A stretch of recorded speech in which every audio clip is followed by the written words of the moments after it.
बिस्मिल्लाहिर्रहमानिर्रहीम। बेटा हम पढ़ रहे थे EMI AC, ठीक है। प्रीवियस लेक्चर्स में इनफैक्ट मैंने आपको इंडक्टर्स के बारे में बताया, ठीक है।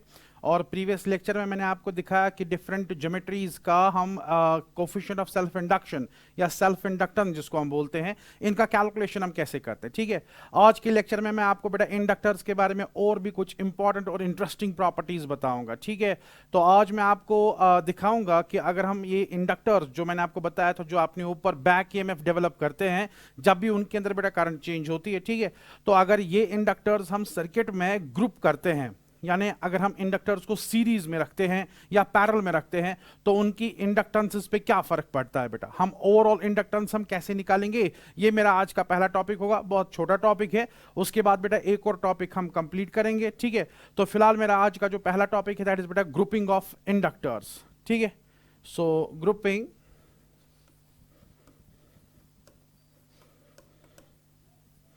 Of inductors. देखिए बेटा, आपने रेजिस्टर्स का ग्रुपिंग पढ़ा होगा करंट इलेक्ट्रिसिटी में।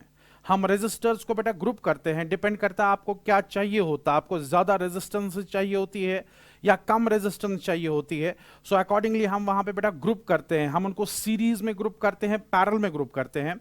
वैसे ही जो इंडक्टर है, जो हमारे लिए अब एक बेटा एक डिवाइस बन चुका है, और ये ऐसा डिवाइस है, पता होगा आपको, मैंने आपको पढ़ाया था, जो करंट के चेंज होने को अपोज करता है, करंट के चेंज होने को अपोज करता है। ये डिवाइस बहुत इंपॉर्टेंट होता है बहुत सारे इलेक्ट्रॉनिक सर्किट्स में, ठीक है।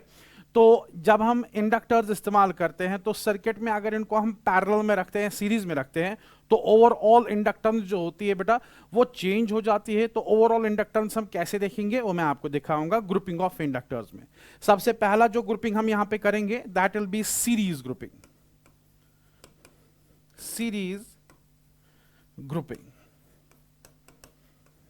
ठीक है। तो बेटा सीरीज ग्रुपिंग की अगर हम बात करेंगे, मान लीजिए मेरे पास दो इंडक्टर्स है, फिर हम इसको जनरलाइज कर सकते हैं। मेरे पास बेटा दो इंडक्टर्स है, ये इंडक्टर नंबर 1 है और इसके साथ में यहां पे एक और इंडक्टर रखता हूं, दिस इज बेटा इंडक्टर नंबर 2। इसकी जो इंडक्टेंस है, लेट अस सपोज बेटा इसकी इंडक्टेंस L1 है, इसकी इंडक्टेंस बेटा यहां पे L2 है। तो मैंने इनको बेटा एक साथ रखा हुआ है सीरीज में। सीरीज का मतलब होता है एक ही रास्ता है, अगर करंट जाएगी उसको यहां से पास होके यहां से पास होना होगा, करंट कहीं पे डिवाइड नहीं होगी, इसको हम बेटा सीरीज बोलते हैं, ठीक है। करंट डिवाइड नहीं होनी चाहिए, करंट एक जैसी ही चलनी चाहिए। तो जब बेटा यहां से करंट चलेगी तो मान लीजिए यहां पे इफेक्ट दिखाने के लिए, मान लीजिए जो हम करंट यहां पे चलाएंगे, ये करंट बेटा ग्रो हो रही है या डिक्रीज हो रही है, क्योंकि ग्रोथ के टाइम पे और डिक्रीज के टाइम पे ही ये अपना इफेक्ट दिखाएंगे बेटा, ठीक है। सो अज्यूम दैट यहां पे जो करंट है ये ग्रो हो रही है, चले मान लीजिए ग्रो हो रही है, ठीक है। सो अकॉर्डिंगली यहां पे एक बैक EMF डेवलप होगा। तो मान लीजिए अगर ये करंट ग्रो हो रही है तो बैक EMF ऐसा होगा जैसे कि अपेरेंटली ये एक बैटरी का काम करेगा जिसकी पोलैरिटी ऐसी होगी, और क्योंकि सर्किट एक ही है तो यहां पे भी करंट ग्रो हो रही होगी, तो यहां पे भी अपेरेंटली ये एक बैटरी का काम करेगा जिसकी पोलैरिटी बेटा ऐसी होगी।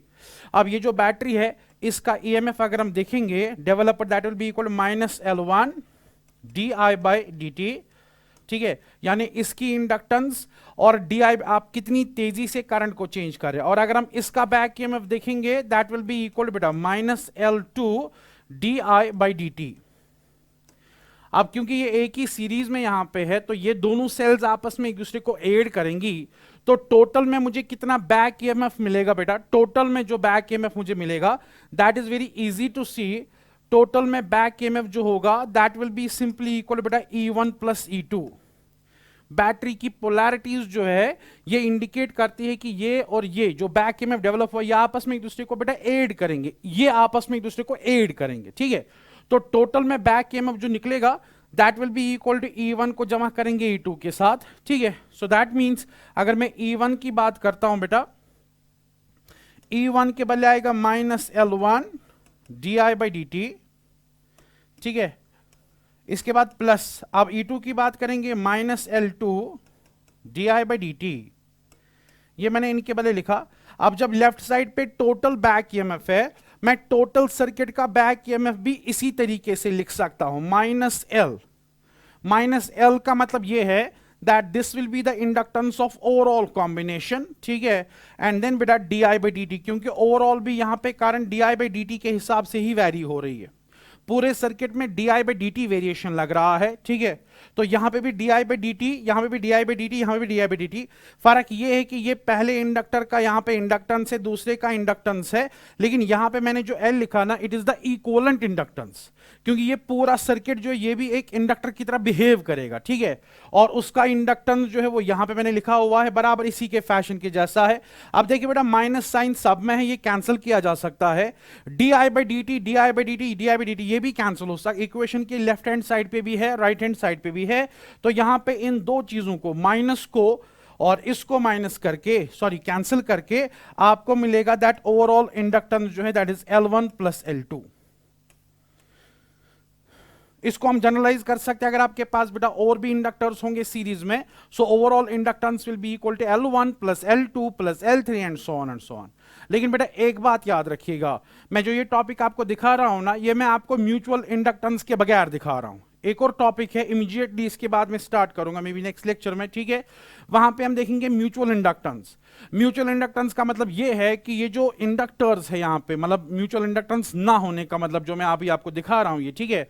तो इन दो इंडक्टर्स का आपस में कोई रिलेशन नहीं है, लेकिन जब इंडक्टर्स को नजदीक नजदीक रखा जा सकता है तो एक का मैग्नेटिक फ्लक्स दूसरे को डिस्टर्ब कर सकता है।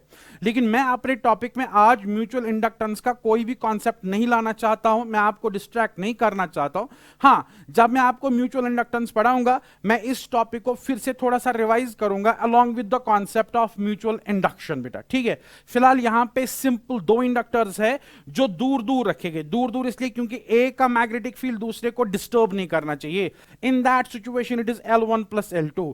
लेकिन अगर एक इंडक्टर का मैग्नेटिक फील्ड दूसरे इंडक्टर के मैग्नेटिक फील्ड को बेटा डिस्टर्ब करेगा तो फिर वहां पे चेंजेस लानी पड़ती है, वो मैं आपको बेटा म्यूचुअल इंडक्शन के बाद ही पढ़ाऊंगा। लेकिन फिलहाल यहां पे सिंपल मैं जितना मैंने अभी तक आपको पढ़ाया था उसको सम अप करके मैंने आपको सिंपल बताया कि जब दो इंडक्टर्स को सीरीज में रखा जाता है, टोटल इंडक्टेंस जो होती है वो बेटा L1 प्लस L2 के बराबर होती है।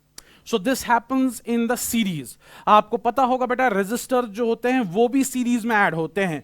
दैट मींस यहां पे इंडक्टर जो है ये बेटा सीरीज, ये बेटा रेजिस्टर्स की तरह बिहेव कर रहे हैं। अभी तो पूरा बिहेवियर पता नहीं क्योंकि पैरेलल का मुझे नहीं पता, अब पैरेलल का भी देखेंगे, ठीक है, तभी जाके कंक्लूड कर पाएंगे कि ये बराबर रेजिस्टर्स की तरह बिहेव करते हैं as far as their grouping is concern. लेकिन हम बेटा पैरेलल में देखेंगे, फिलहाल सीरीज में आपको सम करना पड़ेगा। अब मैं आपको बेटा दूसरा ग्रुपिंग दिखाऊंगा, पैरेलल वाला ग्रुपिंग दिखाऊंगा। Number 2, it is the parallel grouping.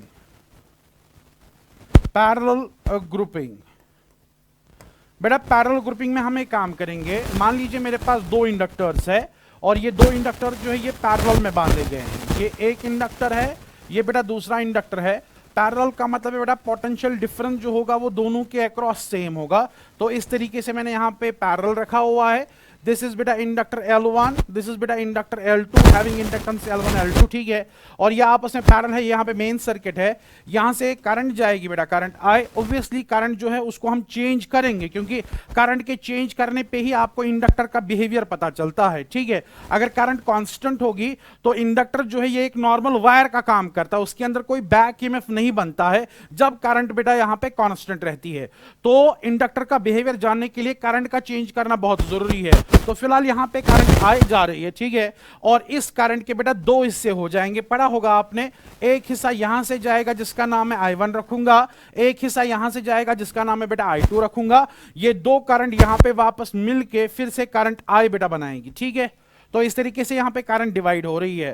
तो बेटा पैरेलल सर्किट में करंट हमेशा डिवाइड होते, जबकि सीरीज सर्किट में करंट एक ही रास्ते पे चल रही थी, वहां पे डिवीजन पॉसिबल नहीं था। अब अगर आप यहां पे कंजर्वेशन ऑफ चार्ज पे बिलीव करते हैं, बहुत ही फंडामेंटल स्टेटमेंट मैंने बता दिया आपको, ठीक है। तो उसके हिसाब से टोटल करंट जो होगी दैट विल बी इक्वल बेटा I1 plus I2। Total current in the circuit will be equal to I1 plus, यानी ये करंट यहां पे डिवाइड होकर ऐसे बन रही है। So I will be equal to I1 plus I2, ठीक है। क्योंकि मुझे पता है कि करंट की चेंजेस यहां पे इन्वॉल्व होती है। Let me differentiate this equation. मैं इस इक्वेशन को बेटा डिफरेंशिएट करूंगा। So differentiate both sides with respect to time, differentiate both sides with respect to time बेटा। So what we will obtain, we will obtain बेटा di by dt is equal बेटा di1 by D t plus di2 by D t. तो बेटा अगर आपको ये समझ आ गया, मैंने यहां पे डिफरेंशिएशन किया, मैंने करंट की चेंज को इन्वॉल्व कराया बेसिकली, ठीक है। तो अगर आप देखोगे मुझे किस तरीके से L इन्वॉल्व करना है अपनी कैलकुलेशन में, ठीक है। तो L को इन्वॉल्व करने के लिए ध्यान से देखिएगा, आपको पता है बेटा बैक EMF जो होता है जनरल एक्सप्रेशन है इसकी L di by D T, ठीक है। तो अगर मैं एक काम करूंगा, अगर मैं di बाई डी टी देखूंगा किसके बराबर लिखा जा सकता है, तो बेटा di बाई डी टी को हम लिख सकते हैं as E divided by L। E को L से डिवाइड करेंगे with a minus sign, so di by D t can be replaced with this in general. तो अगर ऐसा है, यहां पे आप देखिए बेटा, यहां पे di1 ये पहली करंट का यहां पे रेट ऑफ चेंज है, obviously it will be equal बेटा माइनस ई फॉर्मूला के हिसाब से डिवाइडेड बाय पहले इंडक्टर की इंडक्टेंस। आप बोलेंगे सर आपने E1 E2 क्यों नहीं लिखा, आपने खाली E क्यों लिखा? अरे भाई पैरेलल की तो वही बात है, पैरेलल में पोटेंशियल कहां चेंज होगा, जो पोटेंशियल यहां पे होगा लेट इट बी E बराबर उतना ही पोटेंशियल यहां पे भी होना चाहिए, तभी तो पैरेलल होता है। तो हम ये नहीं बोलेंगे कि यहां पे E1 डेवलप होगा यहां पे E2 डेवलप होगा, नहीं, पैरेलल में बेटा पोटेंशियल सेम डेवलप हो जाता है, ठीक है। तो उस हिसाब से अगर मैं देखता हूं, यहां पे आएगा बेटा माइनस E by L1, चलिए will keep it in the brace, plus di2 by dt that will be equal to minus E divided by L2, ठीक है। On the left hand side di by dt, this is the total change in current, that will be equal to minus E, क्योंकि overall भी potential difference यही है, divided by बेटा L। L is the inductance of overall circuit जो मैंने यहाँ पे बनाया, this is the inductance of first inductor, inductance of second inductor। E यहाँ पे सेम रखना क्योंकि E तो सेम है, तो यहाँ पे बेटा minus E minus E minus ई कैंसिल हो जाएगा और आपको मिलेगा बेटा ओवरऑल इंडक्टेंस जो है 1 by L, that is equal बेटा 1 by L1 1 by L2। Definitely inductors जो है वो रेजिस्टर्स की तरह बिहेव करते हैं as far as grouping is concern, वरना जो इनकी प्रॉपर्टी है, बेसिक प्रॉपर्टी है, उसके हिसाब से रेजिस्टर अलग चीज है बेटा, इंडक्टर अलग चीज है। रेजिस्टर करंट को अपोज करती है, इंडक्टर करंट के चेंज को अपोज करता है। But as far as grouping is concern, series और पैरेलल ग्रुपिंग इज कंसर्न, बराबर जैसे रेजिस्टेंस के रूल्स होते हैं वैसे बेटा यहां पे इंडक्टर्स के रूल्स बन जाते हैं। यानी अगर आपके पास और भी पैरेलल में होते तो 1 by L1 1 by L2 and so on. तो इस तरीके से हम यहां पे कंक्लूड करते हैं कि ग्रुपिंग अगर हम देखेंगे बेटा, ये बराबर इंडक्टर्स जो है ये रेजिस्टर्स की तरह बेटा ग्रुप हो जाते हैं, ठीक है। फॉर्मूला सेम है, सीरीज में ऐड करना है और पैरेलल में ऐसे करना है, और भी होता तो 1 by L3 and so on, ठीक है। एक बात याद रखना बेटा, शॉर्टकट में आपने पढ़ा भी होगा इसको रेजिस्टर्स में, अगर मैं यहां पे इसको निकालता हूं, दो में अगर मैं निकालता हूं, क्योंकि नॉर्मली सीरीज जो होता है उसको सम करना जल्दी आ जाता है, लेकिन बेटा अगर हम पैरेलल की बात करेंगे, पैरेलल में 1 by L1 1 by L2 फिर उसका एलसीएम एंड सो ऑन। लेकिन अगर दो इंडक्टर्स होंगे for two inductors, I am saying बेटा फॉर टू इंडक्टर्स, मैं इसको बेटा ऐसे लिख सकता हूं बेटा L1 L2 एंड देन बेटा L2 प्लस L1, ठीक है। एंड द फाइनल एक्सप्रेशन, क्योंकि आपको इसका रेसिप्रोकल करना पड़ेगा, L will be equal to L1 L2 divided by L1 plus L2, ठीक है। तो जब भी आपको दो इंडक्टर्स या दो रेजिस्टेंसेस की अगर हम बात करते हैं, ठीक है, अगर वो पैरेलल में होते हैं तो ओवरऑल रेजिस्टेंस या ओवरऑल जो इंडक्टेंस यहां पे आपको मिलेगा, ठीक है, that is equal to product by sum. याद रखना है प्रोडक्ट और सम, दोनों रेजिस्टेंसेस को या दोनों इंडक्टेंसेस को प्रोडक्ट करना है, डिवाइड करना है दोनों के सम के साथ, वो आपका आंसर आ जाएगा। जल्दी न्यूमेरिकल्स में जल्दी हो जाती है बेटा, ठीक है। हाँ अगर सीरीज में होगा तब तो खाली सम करना है, उसमें तो कोई शॉर्टकट की जरूरत नहीं है, लेकिन यहां पे, लेकिन याद रखना ये खाली दो के लिए है, तीन के लिए होगा तो आपको बेटा बाज़ाब्ता इसका एलसीएम वगैरह जैसा भी है वो करना होगा बेटा, ठीक है। तो अगर आपको समझ आ गया तो बेटा एक बात मैं आपको बता दूंगा, आपने बेटा जो करंट इलेक्ट्रिसिटी में रेजिस्टेंसेस के ऊपर सर्किट्स जो है उनका रेजिस्टेंस निकाला होगा, बराबर same thing applies over here. हमें अब यहां पे उसको फिर से रिपीट करने की जरूरत नहीं है, बराबर जो आपने क्वेश्चंस किए हैं रेजिस्टेंस के टाइम पे सीरीज में पैरेलल में, आप बराबर इंडक्टर्स को रेजिस्टेंस को रिप्लेस करके इंडक्टर रख सकते हैं और आपके रिजल्ट्स बराबर वैसे ही होंगे बेटा, ठीक है। लेकिन तभी मैं आपको एक सवाल दिखाऊंगा, अच्छा क्वेश्चन है, सीखने को मिलेगा बेटा, ठीक है। And the question is like this, बहुत अच्छा सवाल है। The equivalent inductance of two inductors is 2.4 henry when connected in parallel. बेटा दो इंडक्टर्स है जिनको पैरेलल में रखने पे इंडक्टेंस जो है वो 2.4 हेनरी की बन जाती है, and 10 Henry when connected in series, और बेटा 10 हेनरी बन जाता है जब उन्हीं को सीरीज में रखा जाता है। What is the value of inductances of individual inductors, यानी इन इंडक्टर्स के वैल्यूज बताने हैं जिनको सीरीज में रखने पे 10 मिलता है, पैरेलल में रखने पे बेटा 2.4 मिलता है। ठीक है, इसका मैं आपको एक आसान सा कैलकुलेशन बता देता हूं बेटा। ठीक है, अब ये कैलकुलेशन क्या है देखिएगा ध्यान से। आपका जो क्वेश्चन है वो ये कहता है, आपका क्वेश्चन ये कहता है कि जब हम L1 और L2 को सम यानी सीरीज में रखते हैं, आंसर 10 के बराबर आता है, और जब इन्हीं दो को पैरेलल में रखा जाता है, अभी मैंने आपको सिखाया पैरेलल में रखने के लिए प्रोडक्ट डिवाइड बाय सम, ठीक है, दैट इज इक्वल टू बेटा 2.4। These are the two given equations.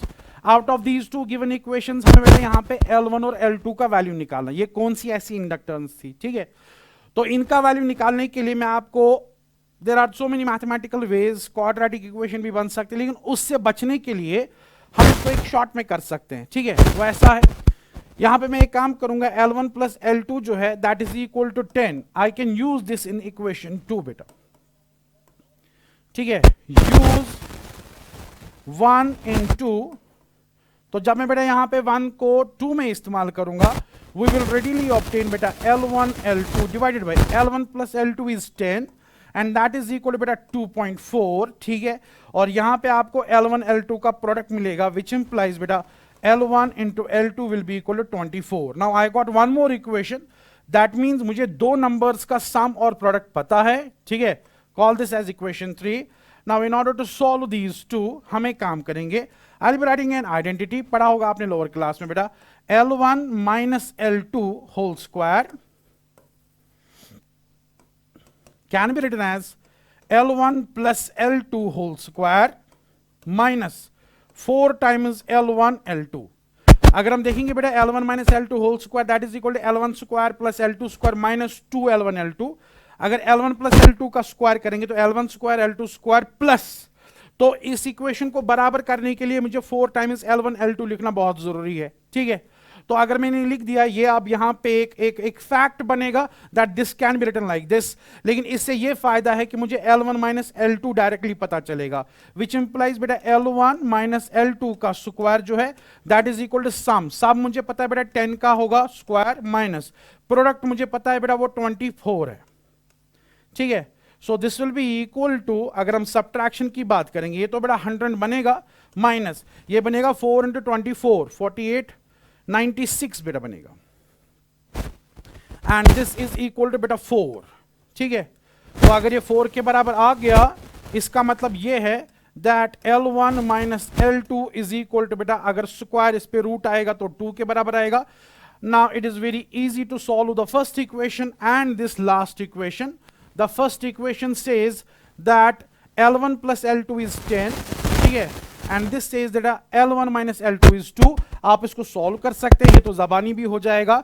जबानी ऐसे कि दो नंबर्स है जिनका सम 10 के बराबर है और उनकी डिफरेंस 2 के बराबर है। ऑब्वियसली आंसर इज 6 and 4, क्योंकि 6 और 4 जो है वो 10 बनाते हैं मिलके और उनका डिफरेंस 2 के बराबर है। ठीक है, लेकिन यहां पे तो आपने इजीली देख लिया, लेकिन अगर आपको बेटा कैलकुलेट करना होगा, आपको बेटा इस पहली वाली इक्वेशन और लास्ट वाली इक्वेशन को बेटा ऐड वगैरह करके L1 L2 का वैल्यू जो है वो आप निकाल सकते हैं। चलिए दिखाता हूं, दिस इज इक्वेशन नंबर 4 बेटा।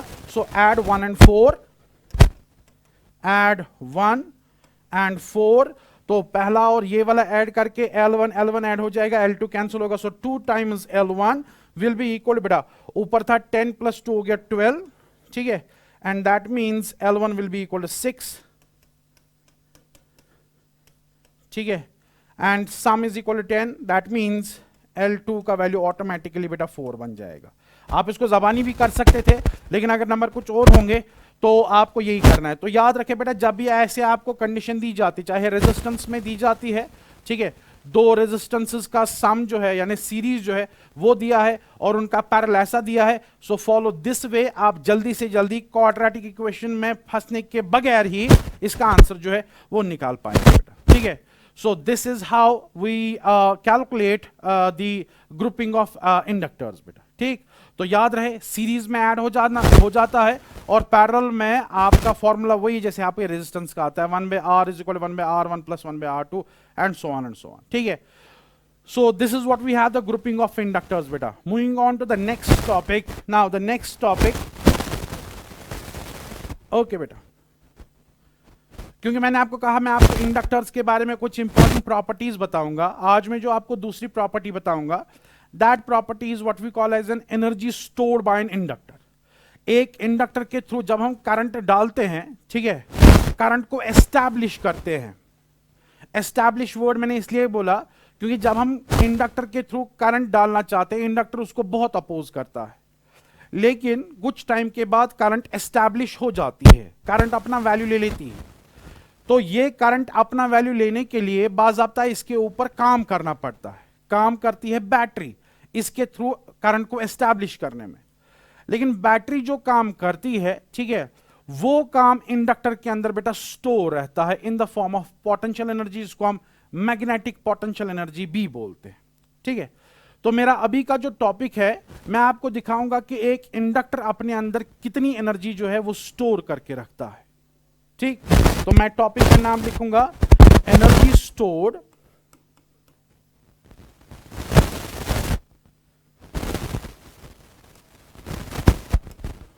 Bye an inductor.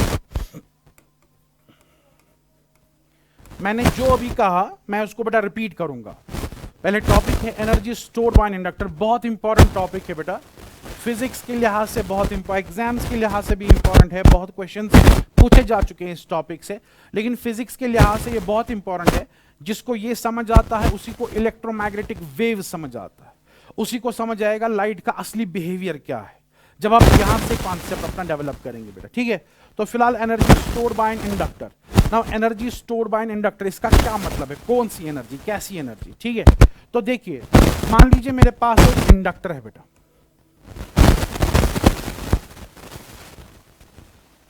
मेरे पास एक इंडक्टर है और इस इंडक्टर को मैं एक बैटरी के साथ कनेक्ट करता हूं। चलो वाया स्विच यहां पे मैं कनेक्ट करूंगा, ठीक है।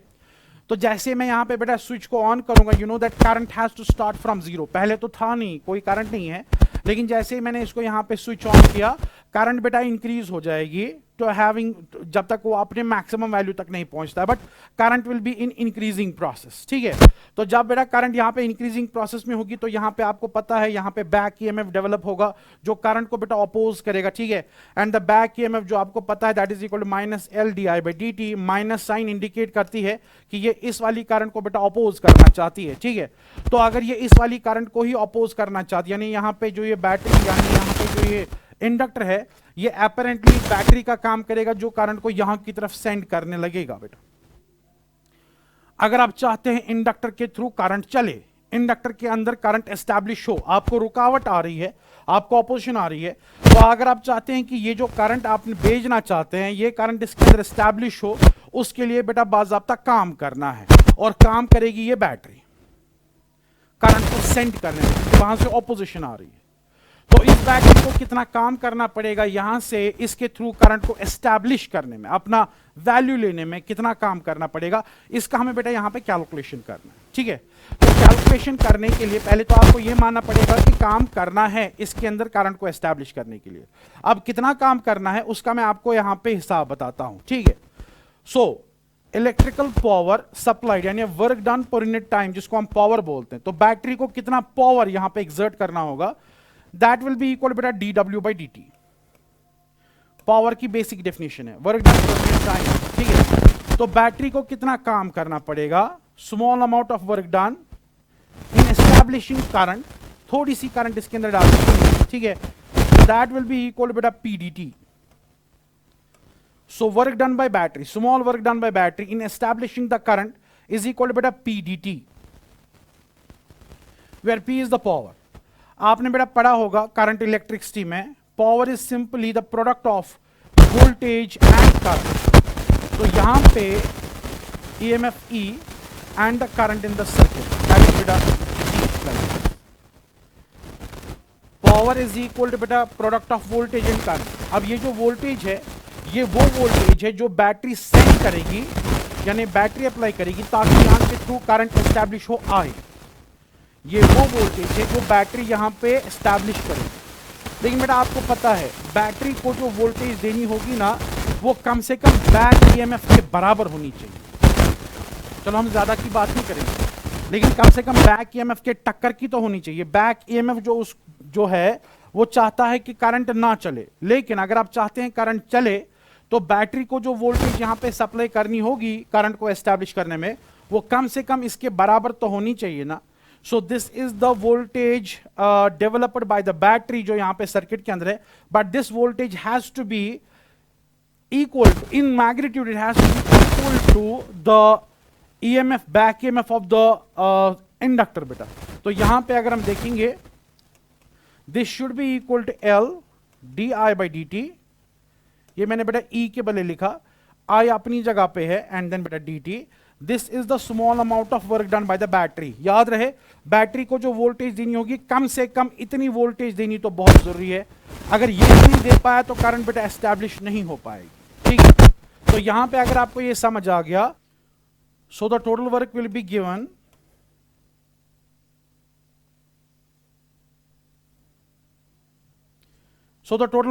Given by integrating this equation बेटा, ठीक है।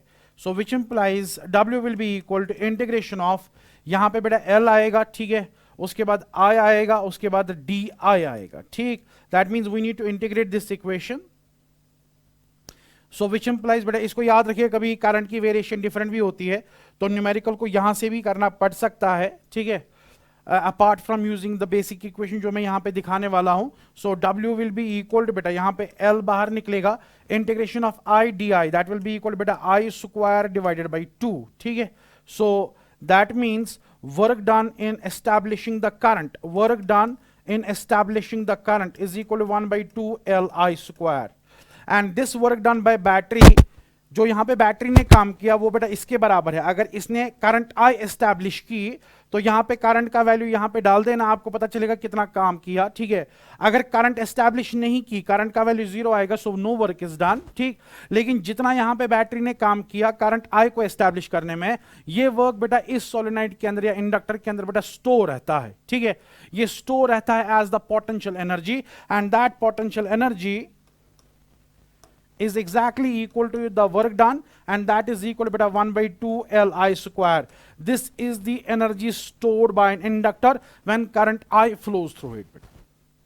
This is the energy stored by an inductor when current I flows through it, and that is equal to beta 1/2 Li square, ठीक है। बहुत इंपॉर्टेंट, बहुत फंडामेंटल इक्वेशन है। अगर आप देखोगे बेटा ये जो एनर्जी का फॉर्म है ये बहुत सारी एनर्जीज के फॉर्म के साथ मैच होता है, 1/2 mv square, 1/2 kx square, 1/2 cv square. Physics में बहुत सारी एक्सप्रेशंस बेटा इसके जैसी है। तो जब भी एक इंडक्टर के थ्रू करंट चल रही होती है, ठीक है, उसके अंदर एनर्जी स्टोर हो गई होती है। वो एनर्जी कहां से आती है? वो एनर्जी आती है क्योंकि यहां पे बैटरी ने काम किया होता है इसके थ्रू करंट को एस्टैब्लिश करने में, और जो काम वो किया होता है बैटरी ने वो इसके अंदर बेटा स्टोर रहती है इस पोटेंशियल एनर्जी। अब आप बोलेंगे सर कहां पे स्टोर रहती है, किस फॉर्म में स्टोर रहती है? तो किस फॉर्म में स्टोर रहती है उसको हम बोलते हैं बेटा मैग्नेटिक पोटेंशियल एनर्जी, यानी मैग्नेटिक एनर्जी यहां पे रहती है, मैग्नेटिक एनर्जी में रहती है। लेकिन इस बात को साबित भी करना पड़ेगा कि मैग्नेटिक फील्ड में कैसे ये एनर्जी स्टोर रहती है, इसको हमें बेटा साबित भी करना पड़ेगा। तो उसको साबित करने के लिए ध्यान से देखिएगा, एक्सप्रेशन बहुत इंपॉर्टेंट है, इसको याद रखना आप, ठीक है, 1/2 Li स्क्वायर। लेकिन यह बताने के लिए कि ये मैग्नेटिक फील्ड के अंदर स्टोर रहती है, मैग्नेटिक फील्ड जो जनरेट हो गया उसके अंदर स्टोर रहती है, इसके लिए आप ध्यान दीजिए, ठीक है। फॉर ए सोलेनोइड, मैं आपको बेटा सोलेनोइड के हिसाब से यहां पे दिखाऊंगा, कोई सर्कुलर कॉइल नहीं लूंगा, स्क्वायर कॉइल, मैं यहां पे सोलेनोइड लूंगा, ठीक है। सोलेनोइड के ऊपर मैं आपको जनरलाइज करके दूंगा कि ये एनर्जी जो है ये मैग्नेटिक फील्ड के अंदर स्टोर रहती है सोलेनोइड के लिए। But this is equally valid for any sort of geometry, कोई भी ज्योमेट्री आपके पास होगी आप उसके लिए भी ये चीज जो मैं आपको दिखाने वाला हूं ये अप्लाई कर सकते हैं। फिलहाल मैंने एनर्जी का यहां पे दिखाया 1/2 Li², लेकिन मैं आपको बताना चाहता हूं कि ये एनर्जी किस शक्ल में रहती है। तो किस शक्ल में रहती है, मैंने कहा ये मैग्नेटिक फील्ड के हिसाब से इसके अंदर रहती है, ठीक है। तो उसको दिखाने के लिए मैं यहां पे बेटा सोलेनाइड की बात करूंगा। आपको बेटा पता है सोलेनाइड का जो मैग्नेटिक फील्ड होता है, या हमने जो इसका एल का वैल्यू निकाला था, अब उतना कहां कैलकुलेट करेंगे, तो एल का वैल्यू अगर आप देखिएगा सोलेनाइड के लिए, दैट इज इक्वल टू बेटा mu naught N square l and A. अगर आप प्रीवियस लेक्चर चेक करेंगे, मैंने एक सोलेनाइड का सेल्फ इंडक्टेंस ऐसे निकाल के रखा हुआ था एल। तो अगर मैं इंडक्टर जो है, इंडक्टर कोई भी चीज हो सकती है, कॉइल, स्क्वायर, कुछ भी, लेकिन अगर मैं एक सोलेनाइड लूंगा एज एन इंडक्टर, ठीक है, तो उसके अंदर कितनी एनर्जी रहेगी, that will be given as 1/2 l के बदले आएगा बेटा mu naught N square l and A, ठीक है, आई स्क्वायर। ये तो फॉर्मूला का ही है। सो इट इज 1/2 Li², जो मैंने अभी आपको दिखाया। ये मैं इंडक्टर के ऊपर सॉरी सोलेनाइड के ऊपर दिखा रहा हूं, 1/2 Li²। तो एल के बदले मैंने ये लिखा, ठीक है। इसको थोड़ा सा मैं यहां पे U divided by L into A will be equal to 1/2, यहां पे आएगा बेटा mu naught N square I square. मैंने L और A को नीचे क्यों लाया, let me tell you that thing बेटा। अगर हम इस सोलेनाइड की बात करते हैं, सोलेनाइड की लेंथ मान लीजिए L है और इसका एरिया ऑफ क्रॉस सेक्शन मान लीजिए A है। तो अगर हम इस सॉल्यूट के अंदर का, सोलेनाइड के अंदर का वॉल्यूम देखेंगे, दैट विल बी बेटा A multiplied by L। It's very easy to see. Volume of the solenoid, जो टनल होती है सोलेनाइड के अंदर, उसका वॉल्यूम जो होगा that is A into L, area of cross section multiplied by L। तो यहां पे मैंने जब A और L नीचे लाया, दैट मींस मैं क्या कर रहा हूं, मैं बेसिकली इस सोलेनाइड के अंदर जो मैंने आपको पोटेंशियल एनर्जी बताई थी, ठीक है, उसको डिवाइड कर रहा हूं वॉल्यूम से। सो पोटेंशियल एनर्जी पर यूनिट वॉल्यूम, यानी सोलेनाइड के अंदर एक यूनिट वॉल्यूम में, पर यूनिट वॉल्यूम में कितनी एनर्जी रहेगी। So clearly it will not be now you, it will be written as UD। It is called बेटा एनर्जी डेंसिटी। क्या बोलते हैं बेटा इसको, energy density. Energy density means U divided by volume, यानी पोटेंशियल एनर्जी पर unit volume, we define it as energy density, ठीक है। And that is equal to बेटा 1 डिवाइडेड बाई 2, यहां पे मैं लिखूंगा बेटा म्यू नॉट का square N square I square divided by बेटा म्यू नॉट। मैंने म्यू नॉट एक ऊपर रखा और उसके बाद डिवाइड भी कर लिया, ठीक है, क्योंकि इससे एक फॉर्म मुझे मिलेगी, and that form will be equal to 1/2। Mu naught भी बेटा डिवीजन में ही आएगा। सो 1/2 म्यू नॉट, ऊपर है mu naught I N, that is the magnetic field of solenoid, in sub का square means B का square. So this is the energy density of a solenoid. कहने का मतलब क्या है मेरा, कहने का मतलब मेरा ये है कि जब आप एक सोलेनाइड लेते हैं जिसके अंदर आप करंट एस्टैब्लिश करते हैं, तो उस करंट को एस्टैब्लिश करने में बेटा बाज़ाब्ता काम करना पड़ता है, और वो काम स्टोर रहता है पोटेंशियल एनर्जी के शक्ल में। और वो पोटेंशियल एनर्जी पर यूनिट वॉल्यूम, अगर मैं देखूंगा पर यूनिट वॉल्यूम का मतलब है इसके पूरे वॉल्यूम से डिवाइड करने पे एक यूनिट वॉल्यूम में कितनी पोटेंशियल एनर्जी रहेगी, that is equal 1/2 mu not be square. अब इस एक्सप्रेशन का क्या यहां पे इंपॉर्टेंस है, इस एक्सप्रेशन का इंपॉर्टेंस ये है कि जो एनर्जी डेंसिटी यानी एनर्जी की बात करेंगे, it resides in the magnetic field. Magnetic field होगा एनर्जी होगी, मैग्नेटिक फील्ड बेटा नहीं होगा एनर्जी नहीं होगी। इसका सीधा मतलब यह है कि सोलेनाइड के अंदर बेटा जब मैग्नेटिक फील्ड एस्टैब्लिश हो जाता है, चले मैं ऊपर ही दिखाता हूं, इस इंडक्टर के अंदर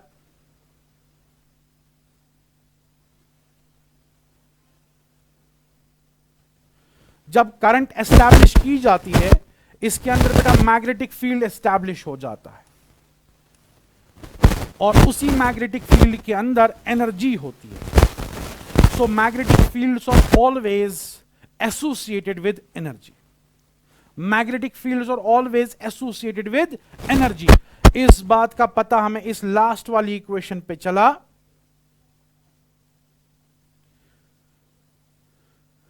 इस लास्ट वाली इक्वेशन ने बताया कि सोलेनाइड के अंदर या किसी भी मैग्नेटिक फील्ड के अंदर एनर्जी स्टोर होती है, और एनर्जी पर यूनिट वॉल्यूम जो होता है that is equal to 1/2 mu naught and then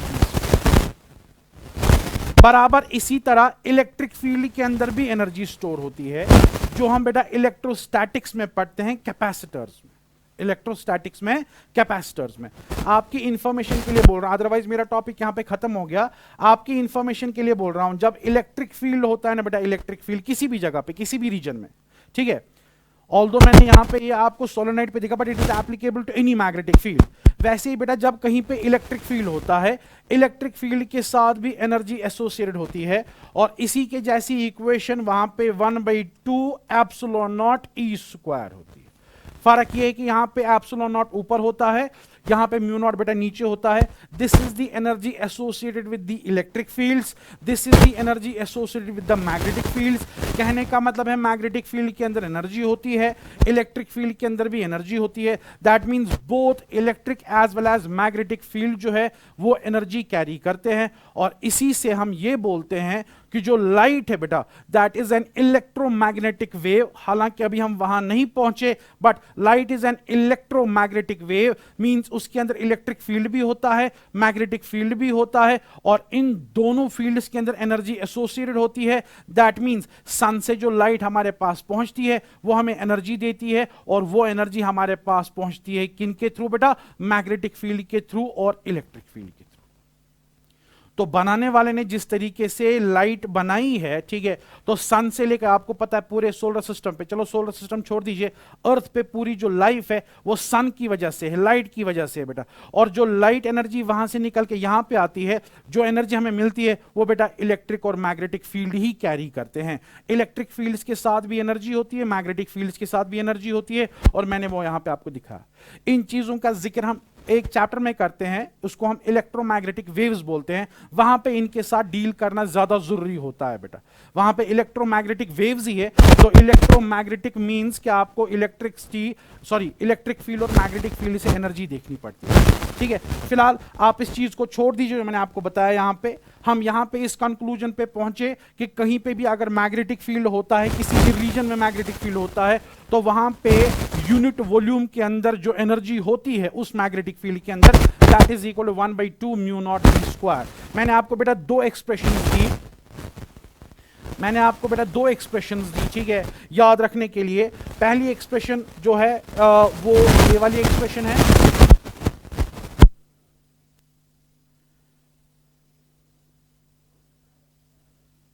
1/2 Li square, very important equation, we'll be using this equation in numericals। किसी भी इंडक्टर के थ्रू करंट को एस्टैब्लिश करने में जो काम करना होता है वो इसके बराबर होता है, और वही स्टोर रहता है इस potential energy. So 1/2 Li square, this is very important equation. और उसके बाद मैंने आपको एक और इक्वेशन दी, मैं फिर से रिपीट करता हूं, मैंने इस इक्वेशन को दिखाया for solenoid, but it is applicable for any magnetic field बेटा, जो कोई भी चीज जनरेट कर सकती है। So energy density, potential energy पर यूनिट वॉल्यूम किसी भी मैग्नेटिक फील्ड के साथ जो होगा that is 1/2 mu not be square. तो ये दो एक्सप्रेशंस मैंने आपको यहां पे दिखाई, ठीक है। तो अगर आपको ये समझ आ गया, हम थोड़ा सा यहां पे काम कर लेंगे इन्हीं के बारे में। क्वेश्चन है, in a coil of 100 turns a current of 2 ampere gives rise to magnetic flux of 50 microweber per turn. Calculate the magnetic energy stored in it. Magnetic energy बेटा निकालना है। मैग्नेटिक एनर्जी निकालने के लिए आपको पता है 1/2 Li स्क्वायर। तो I हमें करंट दिया है, हम L के लिए फंस रहे हैं, तो हमें पहले L निकालना पड़ेगा। L निकालने के लिए कुछ और डेटा दे रहा है, कॉइल के 100 टर्न्स है, current of 2 ampere gives rise to magnetic flux of 50 microweber, यानी यह हमें फ्लक्स का इंफॉर्मेशन दे रहा है। तो फ्लक्स के इंफॉर्मेशन से हमें यहां पे इसका कैलकुलेशन करना पड़ेगा। तो देखिए solution, I will be first using this equation जहां से मुझे L निकलेगा, phi इज इक्वल बेटा L टाइम्स I। इसका मतलब यह है कि inductance of the coil L will be equal to phi divide by I। एक बात याद रखना बेटा, ये phi जो होता है ये सारी ज्योमेट्री के साथ जो फ्लक्स होता है वो होता है, मैंने इससे पहले भी आपको दिखाया था। This is flux associated with the whole geometry, not with a single loop, ठीक है। तो दैट मींस यहां पे जो L का वैल्यू आएगा, नंबर ऑफ टर्न इसने बताया था बेटा 100 के बराबर है, ठीक है। एंड देन इट वाज बेटा 50 माइक्रो वेबर, चलो माइक्रो लिख लेते हैं अभी, माइक्रो मींस 10⁻⁻⁶, ठीक है, डिवाइड बेटा करंट आएगी 2 एम्पियर की करंट आएगी। एंड देन जब हम इसका कैलकुलेशन करेंगे इट्स वेरी इजी, ठीक है, इसका हाफ हो जाएगा तो 50 हो गया 2500 micro means 10⁻⁻⁶, and then this will be बेटा हेनरी। हमने बेटा एल का वैल्यू निकाल दिया। अब हमें मैग्नेटिक एनर्जी देखना है कितनी स्टोर रहेगी इसके अंदर, therefore magnetic energy will be equal 1/2 L. L का वैल्यू मैंने निकाला, चलो पहले इक्वेशन लिख लेते हैं। So it is Li², so it will be equal बेटा 1/2, L के बदले आएगा बेटा 2500 10⁻⁻⁶, एंड देन बेटा यहां पे आएगा I² मींस 2 का स्क्वायर, करंट वाज 2 एम्पियर्स, तो यहां पे 2 का स्क्वायर बनेगा 4, इसका हाफ हो जाएगा बनेगा 2, ठीक है, so this will be equal बेटा 2 इंटू 2500 हो गया 5000 10⁻⁻⁶ जूल्स, बस हो गया। इसको अगर आप लिखेंगे स्टैंडर्ड फॉर्म में इट इज बेटा 5 millijoules. So this much is the energy associated with that inductor जिसके बारे में ये बात कर रहा था बेटा, ठीक है, वेरी इजी, 1/2 Li²। जब भी इंडक्टर के थ्रू करंट चलाओगे उसके अंदर बेटा एनर्जी स्टोर रहती है 1/2 Li। एल का वैल्यू पता होना चाहिए, करंट का वैल्यू बेटा पता होना चाहिए, ठीक है। अगर आपको ये समझ आ गया, आपके सामने सर्किट है, मुझे लगता है आप ये खुद कर सकते हैं, बहुत आसान है। एक सर्किट है जिसमें एक रेजिस्टेंस है, एक इंडक्टर है, ठीक है। एक बात याद रखना, जब मैं इसको ऑन करूंगा ना, ऑन करने के टाइम पे यहां पे बैक ईएमएफ वगैरह होगा, उसके बाद करंट अपना वैल्यू ले लेगी, और करंट जब अपना वैल्यू ले लेंगी हम बोलते हैं सर्किट स्टेडी स्टेट में आ गया बेटा, ठीक है। तो यहां पे जब करंट अपना वैल्यू ले लेगी उसके बाद जो ये इंडक्टर है ये एक नॉर्मल वायर का काम करेगा, नॉर्मल वायर, क्योंकि उसके बाद तो इफेक्ट हो, क्योंकि करंट तो चेंज नहीं हो रही है बेटा। इंडक्टर जो है ये एक नॉर्मल वायर होती है अगर करंट कांस्टेंट है, अगर करंट इंक्रीज या डिक्रीज होती है तो ये एकदम से अपना बिहेवियर चेंज करता है बेटा, ठीक है। तो याद रहे यहां पे जो ये इंडक्टर है, ठीक है, ये इंडक्टर एक वायर का काम करेगा, क्योंकि इस सर्किट में इसने बोला नहीं है, उसको हम बोलते हैं ट्रांजिएंट स्टेट। अभी इसके अंदर करंट एस्टैब्लिश हो रही है, लेकिन एक बार एस्टैब्लिश होगी we call it steady state, मुझे आपको ये पढ़ाना है, ठीक है। लेकिन फिलहाल यहां पे ये स्टडी स्टेट में है, सिंपल बैटरी है, करंट एस्टैब्लिश हो गई है, और इसके अंदर जो करंट होगी सीधी बात है रेजिस्टेंस ये देगा, इसको कुछ नहीं है, सिंपल वायर का काम करेगा, ठीक है।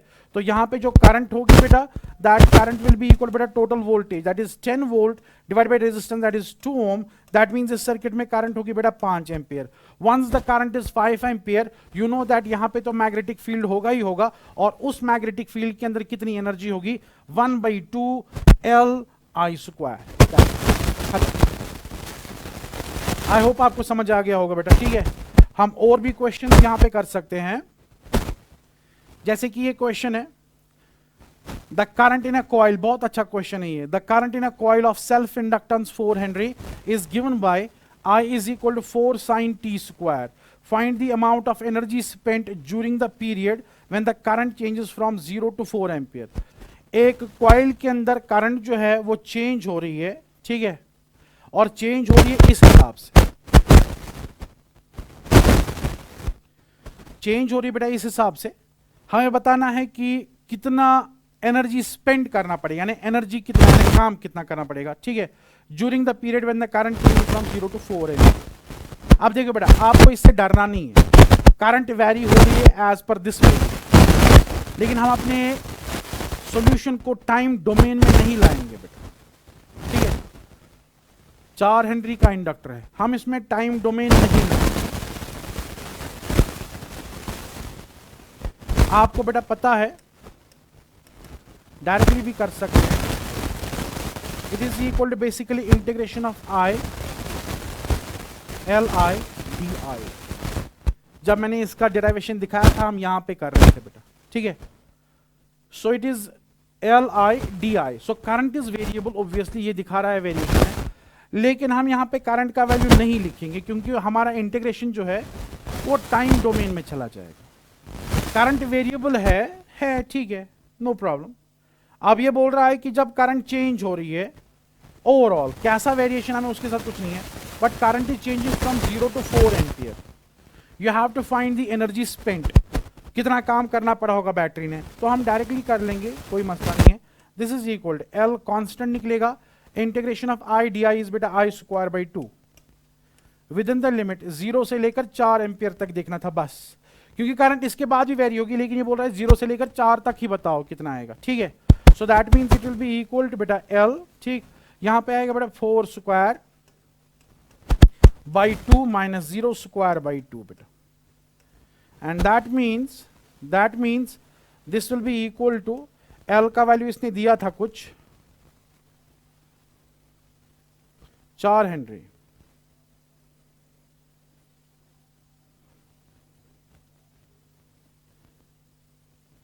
so it is beta 4 square 16 divided by 2, that is beta 8, 32 joules.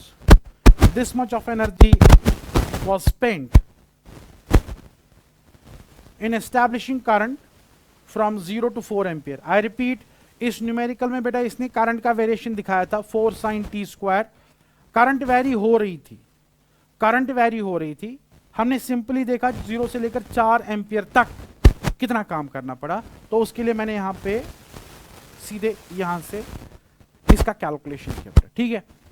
तो बेटा आज अगर हम देखेंगे, मैंने आपको दो चीजें पढ़ाई, एक मैंने आपको बेटा कॉम्बिनेशन पढ़ाया इंडक्टर्स का, सीरीज एंड पैरेलल, बराबर वैसा था जैसे कि रेजिस्टर्स कंबाइन होते हैं, और उसके बाद मैंने आपको एक टॉपिक पढ़ाया that is energy stored bye inductor. क्यों करता है स्टोर? क्योंकि बैटरी को बाज़ाब्ता काम करना पड़ता है करंट को एस्टैब्लिश करने में, और कितना काम करना पड़ता है बेटा 1/2 LI स्क्वायर, ज्यादा करंट एस्टैब्लिश करनी ज्यादा काम करना पड़ेगा, कम करंट एस्टैब्लिश करनी है कम काम करना पड़ेगा। और उसके साथ ही मैंने आपको बताया कि जो उसके अंदर ये एनर्जी स्टोर रहती है ये किस शक्ल में रहती है बेटा, मैग्नेटिक फील्ड की शक्ल में। उसको मैंने दिखाया, मैंने एक सोलेनॉइड लिया और सोलेनॉइड के अंदर का पोटेंशियल एनर्जी कैलकुलेट किया, मैग्नेटिक पोटेंशियल एनर्जी मैंने यहां पे कैलकुलेट किया, उसको डिवाइड किया वॉल्यूम से, वहां पे जो एक्सप्रेशन आई वो सीधा ये बताती है कि जो मैग्नेटिक पोटेंशियल एनर्जी इसके अंदर होती है, एनर्जी स्टोर जो इंडक्टर कोई भी इंडक्टर करेगा, that depends on the magnetic field बेटा, ठीक है।